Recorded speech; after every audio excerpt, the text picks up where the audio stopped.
Welcome to the Power in Motion podcast, the show for women who want to develop a kinder relationship with their body so you can feel healthy, happy, and confident without restricting food, doing torturous exercise, or constantly worrying about the number on the scale. I'm your host, Kim Hagel, size-inclusive fitness specialist and certified non-diet health and life coach specializing in body image. This podcast is here to provide weight-neutral, health at every size aligned information and coaching on sustainable habits and mindset shifts so you can feel your very best in the body you have right now. Let's lace up our runners and go for a walk while we chat.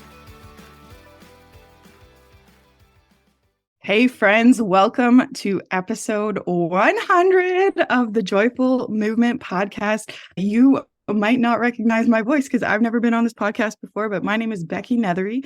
I'm a copywriter and a course strategist, and I have the pleasure today of celebrating Kim's 100th episode of her podcast, and I am thrilled to be here. I was invited by Kim because we have been on this entrepreneurial journey together and we're business besties. We've got on many a walk, many a hike, many a phone call, sometimes with tears, sometimes with champagne, celebrating the ups and downs of what it means to run your own business and follow your creative dreams and pursuits and passions in the world. And I am just thrilled to be here. Kim, thank you for the invitation. And holy cow, can we just take a minute to celebrate 100 episodes of your podcast? That is phenomenal. It's amazing. I hope you are taking a minute to bask in this accomplishment and not rush through it, right? It's so easy to just skim over our accomplishments and not take the time to actually celebrate them. So I am thrilled to be here celebrating. And so we are going to talk about your journey on this episode, and we're going to talk about how things started and where they have gone and what is next. Welcome to all the listeners. We invite you to celebrate with us and send Kim a message celebrating her and celebrating all that she has done in her industry and for her clients and all the people who have worked with her.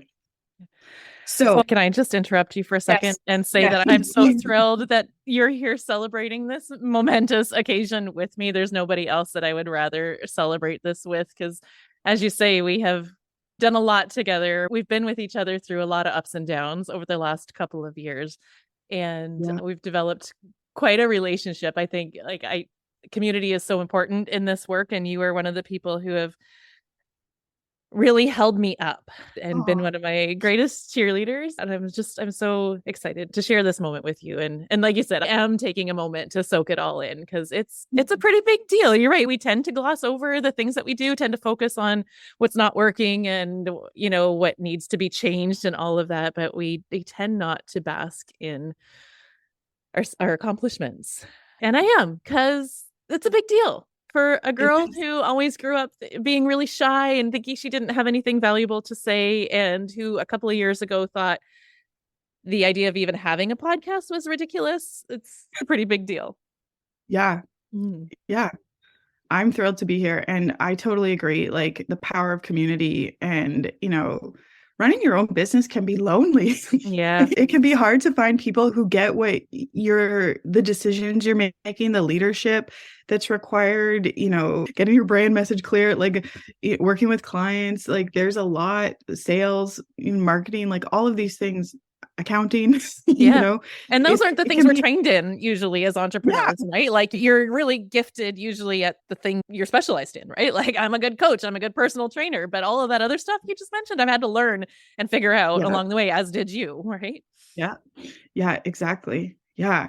So I want to go down memory lane because I think we forget how far we have come. And I want to bring your listeners back with us to this moment where we were sitting around my kitchen table and you had come to me and Well, actually, before that, I don't know if you remember, I'm going to share our Goddard roots here. I remember going out for coffee with you in Kate's Cafe, and you were like, so you started a business? Like, you started your own copywriting business? Like, how did you do that? Are you liking it? And I remember we just were talking about things. And then, it was probably about a month later, you called me up and were like, okay, I want to do this. I want to start my own business too. Let's start thinking about what it could look like. And we came, and I remember sitting around my kitchen table where so many good ideas come, so many good ideas come around your kitchen table, people. So if you're having those conversations, pay attention to those kitchen table conversations. That's a magic place.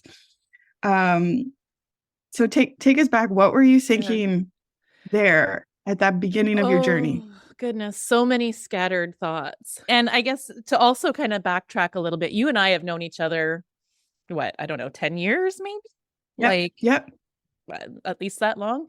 And we had worked together in a personal training capacity back when I had my own business before. Yeah. So fast forward to sitting around your kitchen table, all I really knew at that moment is I wanted to reopen my own business. I wanted to work for myself. I wanted to come back to health and wellness in some capacity. I knew that was where I was called to be, where I could have an impact. But I hadn't yet, I didn't even know about the non-diet approach. Like, that wasn't even a word I had ever heard, or health at every size. I was still really figuring out my own, like on my own recovery journey and figuring out my own body image healing. And I remember you were like, well, why don't you go back to personal training? Like, you're good at it. It's so natural for you. You excel at it. And I'm like, but I can't. Like, I can't do that because I'm not willing to restrict myself and be that perfect and have that body that people expect me to have to be a credible personal trainer. And you offered me a thought that I had never even considered, which is like, that's not what people like about you.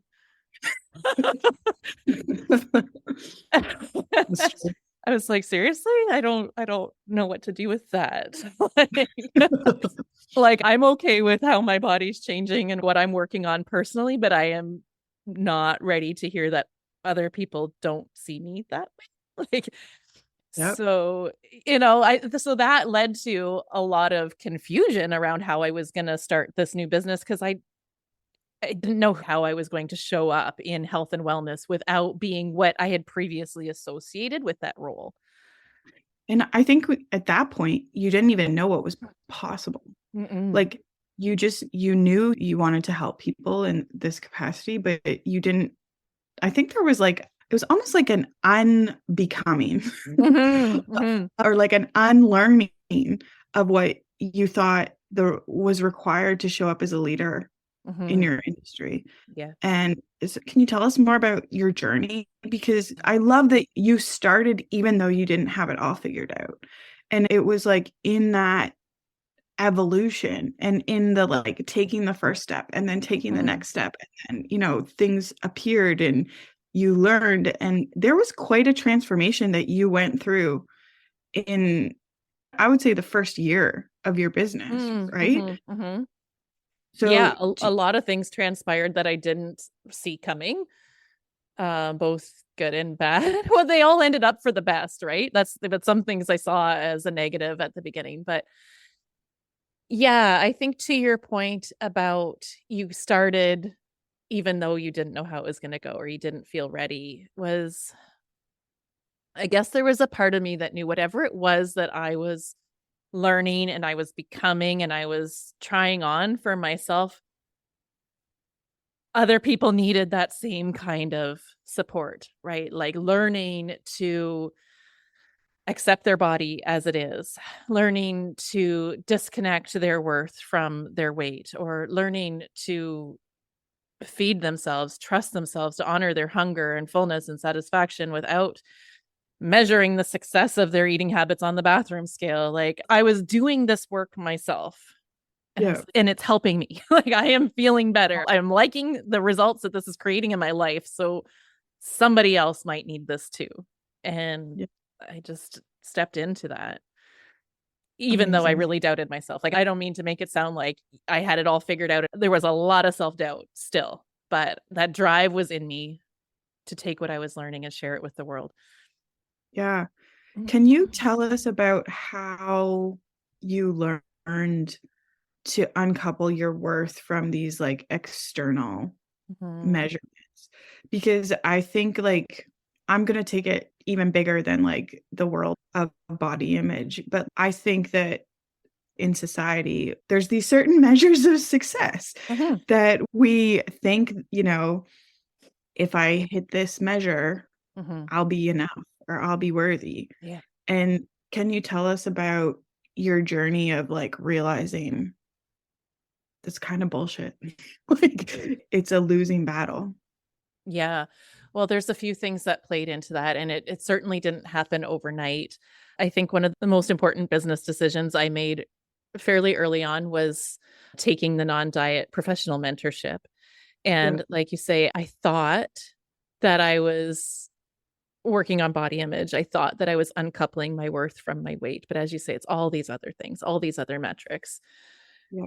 And I feel very fortunate to have been mentored by a feminist coach and realized there are so many systems of oppression in place that teach us as women to play small and to doubt ourselves and to second guess ourselves, and that we can't take up space and we can't dream big and that we have to please others before ourselves. And all of those systems of oppression are what create our thoughts and the way that we show up in the world. We internalize that women are supposed to look a certain way. And if we don't conform to that, well, then we need to fix our body, Right. and you'll feel better because the world will approve of you more. Right. Well, when you realize that it doesn't matter what you do, how your body changes, you still have that same core belief that I don't feel good enough. Like, what I realized is even though my body changed and I got a lot more approval from the world in general, I didn't approve of myself. So that was the first step, is like disconnecting my worth from my body. But then you start to realize like, okay, it just shows up in other ways. It shows up in business metrics and in like how many clients I get and what's my bottom line in my business and like all these other ways that we measure our worth. Right. And the work I really did to do is accepting that I am enough. I am worthy. I am allowed to take up space. It is safe to be who I am and just let that show. Yeah. And like, it's still a thing. It's still a thing I'm stepping into more and more all the time, but that's the work. Yeah. I love that. I think there's, for me, if I can just share, Yeah, please do. my perspective. I really believe that there's like a self-trust that happens when we learn how to trust our ideas and trust our perspectives. And when we start to honor, I do have solutions. I do have an opinion about this. I have things to say. And I have struggled and I have learned and I have grown and I've found that has changed and moved the needle for me. And like whatever that is. But it's like being willing to stand up and say that and share that. And that takes a level of self-trust and like being willing to be visible and being willing to share your ideas and share your solutions and share your creativity with the world. And like, I'm obsessed with creativity. Like, I love the intersection of creativity and the body, because I really believe that creativity flows through our bodies. And if we're disconnected, we're trying to create just with our mind, that's when we can get into a lot of trouble, because we've left our bodies or we've left ourselves or we've left the safety that our body can create for us. And so I think that you have done this. You have shown up. You've created your podcast, your social media, your programs, like everything, even your classes. When people go to one of your classes in Goderich, like, we're seeing how things could look. And it's I just want to say thank you. No. Because I don't know if you recognize that, but I've been thinking a lot about how we don't know what's possible until we see it. And I think that learning how to honor and trust what we have to say also creates the freedom for other people, because they can see what's possible. And we don't even know what's possible until we start to see other people doing it. So yeah, well, you know, it's funny you bring that up, and thank you for saying that. There's a lot of things that I didn't know it was possible. I didn't see it was possible. I just like imagined that it could be, right? Like what could be different if it were possible, right? Yeah. Like how would things feel so much better if it were possible to do it this way? And I also wanted to touch on your point about the self-trust. Like it is such a good point that you bring forward. Like how often are we taught in our lives as women, even all the way back to being little girls, that we can't trust ourselves? Yeah. We can't trust ourselves around food. We can't trust ourselves to make good decisions. We can't trust what's in our brain. We can't trust that we know enough that we'll do things right. I could think of 1,000 examples of how we're taught that we can't trust ourselves. So it's a big leap of faith, a big like vulnerability to step into that and trust your knowing, trust that what you know and who you are is enough and adds value to the world. Yeah. Well, the next idea I had written down was coming home to the truth of yourself. And I feel like that is what self-trust is, right? So how have you, I'm going to put you on the spot now. So okay. Can you tell us about how you've stepped into the next level of leadership that you needed, whether that was like leading yourself individually, leading yourself as an entrepreneur, leading your community? Tell us about your experience of learning to become a leader. That is a really big question, Becky. And the other way we can access this is like, tell us about your why. Why are you doing this? Why do you love this work? What lights you up about it? Because they go together, right? Your why is your ability to lead. My big why is I want all women to have that sense of self-trust, to know that who they are, just as they are, is enough.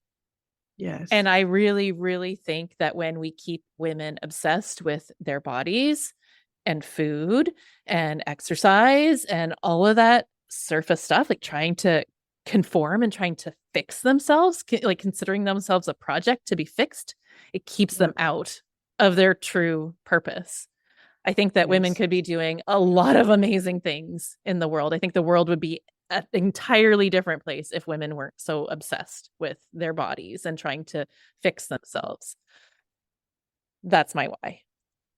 And going back to your question about leadership, I really believe that I can only take people as far as I've come myself. So it is my responsibility to continually be growing and evolving and becoming more of who I am called to be, right? If that's what I want to empower women to do in their lives, I have to do the same. Yeah. So, you know, I think that's my role as coach. Like that's what you're paying me for, is to be the leader, to be the example of what's possible. So I take that responsibility very seriously, and I continue to always invest in myself and do the hard work, like confront my trauma and like look at those core beliefs that are holding me back and dig in, lean in. Yeah. And I can attest that you do the work. And I think this is why we are such good friends, is we're both committed to doing that. And like oftentimes what's going on behind the scenes in a business can be very different than what is in your marketing or showing up. But like, as someone who has had the privilege of like witnessing your journey behind the scenes, like you do that work. Like I know you, we've talked about it like many a time. And so have you, Becky. And I mean, I think that the truth is, if we didn't continue to do that work, we'd quit. Yeah. Like I would, like I wouldn't be able to keep going. I'd be like, I'm not cut out for this. I'm out. Yeah. And I'm not willing to do that. it's just required. Like that's what's required of you as an entrepreneur, you know, and that's partly what separates entrepreneurs. You know, it is an opportunity to keep growing and to develop that self-trust and to often develop that self-trust publicly.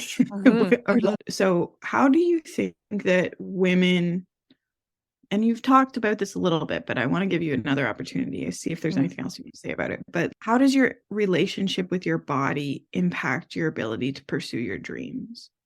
And how have you seen, either personally or through clients you've worked with generally, how do you think that body image stands in the way? Yeah. What my clients often realize after doing this work is what they thought was a body issue, what they thought was a problem with their body, is really just a distraction from a deeper issue. Like what we think is my body is the problem. My body is what holds me back from taking that job interview or making that move or going on that first date or whatever whatever they think they're not doing because of how their body looks. It's a deeper issue. It's more of like, what do I believe about myself? It's not what do I believe about my body? It's what do I actually believe about myself? Right. Yeah. And when we peel back that layer, when we start to like heal the body image and they're comfortable letting their body be what it is and showing up and taking space, then all this other stuff comes out. It's like, yeah, but I don't have the confidence. I'm not interesting enough to go on that first date, or I don't have the skills to apply for that job, or I don't know enough to speak in front of this group of people. Like it's a deeper insecurity. And that's the part that we really, where it's really fun to coach, right? It's like, Yeah. no, you do though. You really do. What if you Yeah. did know that you were enough? What would be possible if you knew that? What could you do? I love it. Yeah. Mhm. I love it. Okay. I'm going to ask you for three.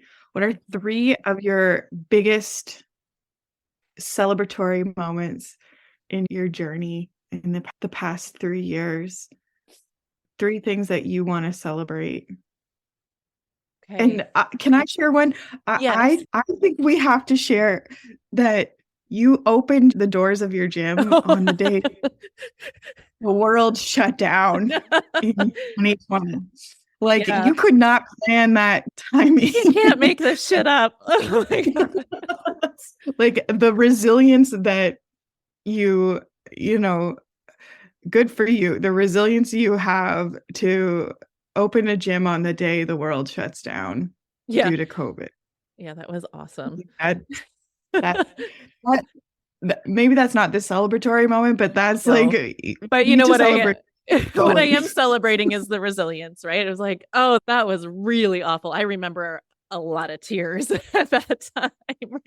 Yeah. Combined with like, take your brain back to when we first learned about COVID and everybody was freaking out. Like there was so much stress just with this unknown virus and what it meant and all of that. So there's that. Plus I'm like, but I just birthed this baby and I didn't even like get to hold it. And we got like, oh, now this is happening.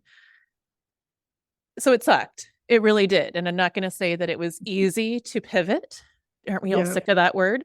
But I did. And I think I remember talking to you on that kitchen table conversation about taking the business online at some point. Yep. Doing online coaching and creating programs and things like that. So COVID just kind of sped that along and I had to learn a whole bunch of things. I learned a whole lot of tech and how to create a virtual online business. And so, yeah, I do. I celebrate that. And now I'm really glad that that worked out that way because I'm able to work with people locally here in my little studio and I'm able to work with people all around the world. And that's amazing. Yeah. So I do celebrate that. I celebrate this podcast. Like I said at the beginning, it has been a challenge. I'm not going to lie. It's been a challenge each week to step into this because I'm constantly working on this belief that I don't have anything valuable to say. My brain still wants to offer that to me very regularly. And I'm always working to like, yes, you do. Yeah, you do. You have value. People want to hear about this stuff. So I am celebrating my like just willingness to show up and to step into that role and be that. And yeah, 100 episodes and almost 20,000 downloads. And, Wow. yeah, it's pretty exciting. So Yeah. clearly people find it valuable, right? So I'm letting that soak in. And the third thing I'm celebrating is,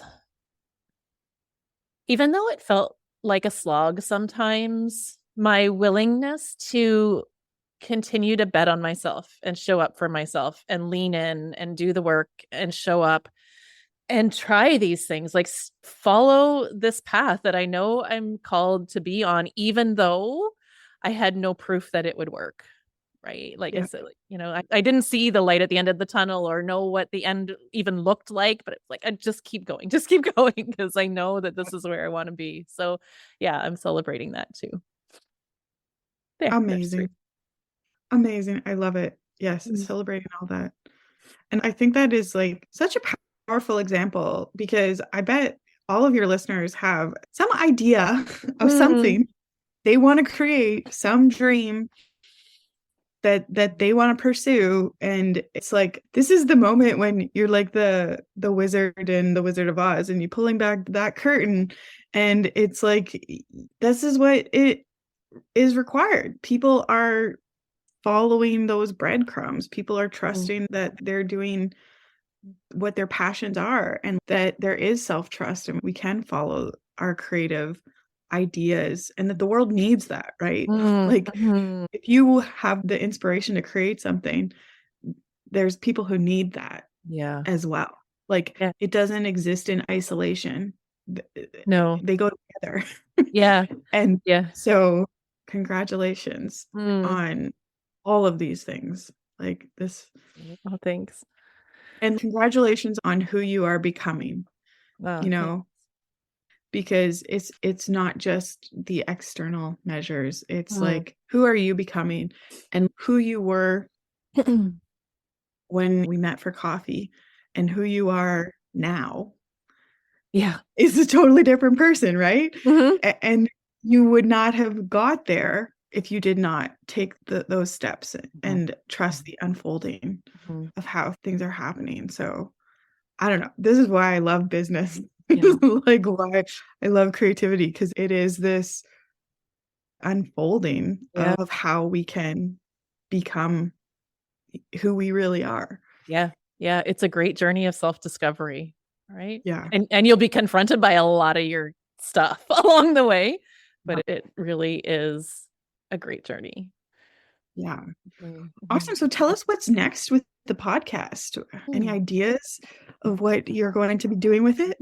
Yeah. Oh, well, the show is not going anywhere, but I am planning on changing the format a little bit, in the sense that rather than having a weekly episode come out week after week for the rest of time, I'm going to change. It